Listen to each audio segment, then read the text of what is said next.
Hai, saya Antonia Yolanda dengan NIM D10119131 dari Fakultas Teknik, Jurusan Teknik Sipil, Universitas Tanjung Pura. Pada video kali ini, saya akan menjelaskan tentang risk management pada kontrak konstruksi infrastruktur. Manajemen risiko atau risk management terdiri dari serangkaian proses yang dirancang untuk mengidentifikasi, menilai, dan memprioritaskan risiko sedini mungkin, dan untuk menetapkan tindakan apa yang dapat diambil untuk mengurangi dan menghilangkannya.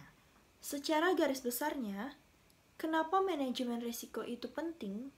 Yaitu untuk mengurangi sengketa dan memaksimalkan kinerja operasional dan finansial di sebuah perusahaan, sekaligus untuk mengurangi risiko finansial dan legal. Nah, kemudian apa sih tujuan dari manajemen risiko itu? Tujuannya adalah untuk meminimalkan kerugian dan meningkatkan kesempatan atau peluang di suatu perusahaan. Pada dasarnya, manajemen risiko bersifat pencegahan terhadap terjadinya kerugian maupun kecelakaan kerja. Karena itu, diperlukannya risk culture. Apa sih risk culture itu?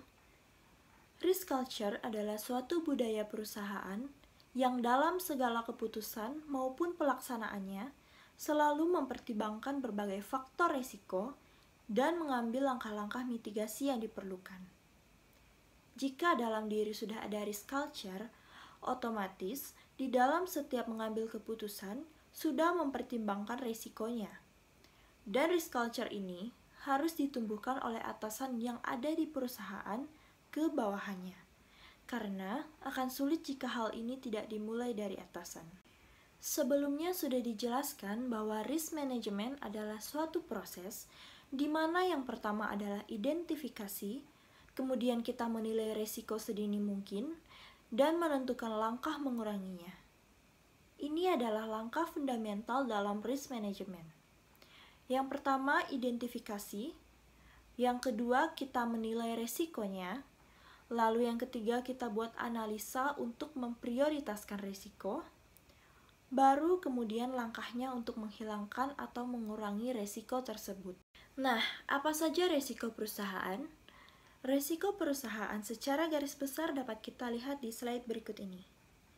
Yang pertama ada risiko bisnis, contohnya seperti loss opportunity. Yang kedua ada risiko keuangan, contohnya seperti perubahan pajak. Yang ketiga, risiko pasar, bisa karena globalisasi dan lain sebagainya. Keempat, ada risiko reputasi, ini lebih ke sengketa. Kelima, ada risiko operasional, contohnya seperti risiko konstruksi dan sebagainya. Dan yang keenam, ada risiko hukum, di mana seperti aturan perundang-undangan dan kontrak. Selanjutnya ada jenis-jenis risiko hukum. Yang pertama ada risiko peraturan, contohnya perubahan peraturan seperti ketidakpastian, interpretasi, tumpang tindih, dan benturan hukum. Yang kedua ada risiko tuntutan hukum, contohnya gugatan atau sengketa hukum seperti perdata, pidana, kepailitan, dan arbitrase. Ketiga ada risiko penggelapan. Keempat, risiko perjanjian. Kelima, risiko perizinan. Contohnya, keberlakuan perizinan seperti tumpang tindih, digugat pihak lain, dan dibekukan atau ditunda. Keenam, ada risiko wan prestasi. Dan yang ketujuh, risiko kepailitan. Contohnya gugatan pailit seperti utang jatuh tempo dan kerugian perusahaan. Di sini saya akan menjelaskan sedikit tentang project life cycle untuk proyek-proyek infrastruktur. Apa saja risiko yang akan dihadapinya?